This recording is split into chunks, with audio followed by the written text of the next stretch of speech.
Jurors in the trial for the Portland man accused of hitting and killing his girlfriend with his car in Acadia National Park last year were shown today the site where her body was found. 35-year-old Raymond Lester is charged with 1 count of intentional or knowing murder. Lester previously pleaded not guilty. Authorities say Lester hit 35-year-old Nicole McKemmey with his BMW during a retreat on the campus of the Schoodic Education and Research Center in Acadia National Park in June of 2022. Witnesses say Lester was seen driving around, drinking alcohol, playing loud music, and at one point made shooting gestures toward the group who was there for the retreat that McKemmey was leading. Jurors visited the site today and shown the walking trail where authorities say Lester hit McKemmey and then took off. A first responder who was one of the first on the scene testified today that they found McKemmey's body on the morning of June 19th.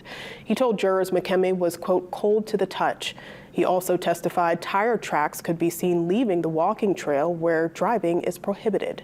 Lester was on the lam for more than a month. Authorities found him in Cancun in July of 2022. He was brought back to Maine later. The trial, which began today, resumes tomorrow morning and is expected to last through the end of the week.